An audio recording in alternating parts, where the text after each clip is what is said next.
Ça fait 3, facteur 2, x plus 9. Plus 3. Oui. Non, 7 fois 5.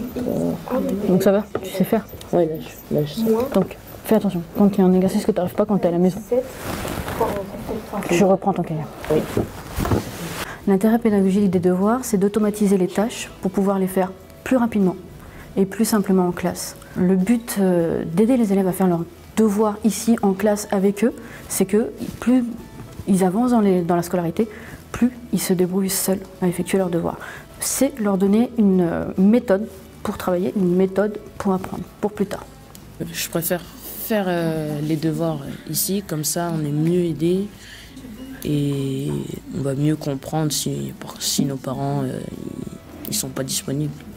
Des fois, quand je suis chez moi, voilà, je suis distraite par des choses, par mon téléphone et tout, alors que ici, c'est fait pour... on ne peut pas être distraite parce qu'on a un petit groupe, on comprend mieux. Puis il y a la prof juste à côté de nous, du coup, quand on a besoin d'aide, on demande. Le dispositif Devoirs faits au Collège de la Justice est composé de 2 pôles. Un pôle assuré par les enseignants, une dizaine environ et 4 assistants d'éducation, et un pôle en partenariat avec l'association ZUB de Co. Le dispositif est totalement gratuit pour les élèves. Ce sont des élèves volontaires. On est 6 avec moi plus une équipe de 5 volontaires en service civique. On est présent à tous les conseils de classe. On travaille au quotidien avec les professeurs pour connaître les devoirs des élèves, mais aussi leurs lacunes, leurs points forts. On est vraiment là pour que tous les devoirs des élèves soient faits au sein du collège.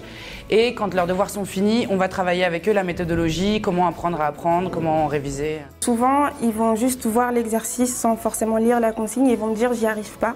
Alors que le moment où ils lisent la consigne et où on l'explique ensemble, ils vont pouvoir faire l'exercice sans trop de difficultés et même tout seuls. Des fois, ils y arrivent très bien, ils ont juste besoin d'un cadre un petit peu plus calme que chez eux ou quoi que ce soit.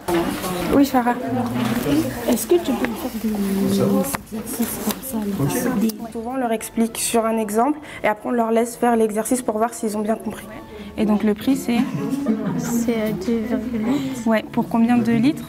Pour 2 litres. Ok, donc du coup, par exemple la question A c'est pour 4 litres. Pour 4 litres ce sera combien? On fait 2,8 fois 2. C'est ça, c'est exactement ça. Chez moi j'ai pas de place. En plus j'ai un frère qui fait trop de bruit. Je préfère faire ici dans l'enceinte du collège. C'est mieux, qu'en plus on peut m'aider alors que ma mère, comme elle travaille à la maison, elle est occupée avec les enfants. C'est bien encadré, c'est avec les copains et il y a quelqu'un qui est là pour lui. Donc il peut poser toutes sortes de questions. Tandis que nous, en tant que maman, des fois, on n'a pas le temps. Et puis on est fatigué, on est humain aussi. Le dispositif Devoirs faits permet aussi aux élèves de donner du sens à leur apprentissage et le fait d'encadrer les élèves, on a des élèves qui se sentent mieux dans l'établissement et donc sont plus apaisés dans les cours, dans les couloirs. Il y a une certaine reconnaissance de l'aide qu'on leur apporte et dans le cadre du climat scolaire, on le ressent. Les élèves se sentent bien au collège et ce dispositif y contribue.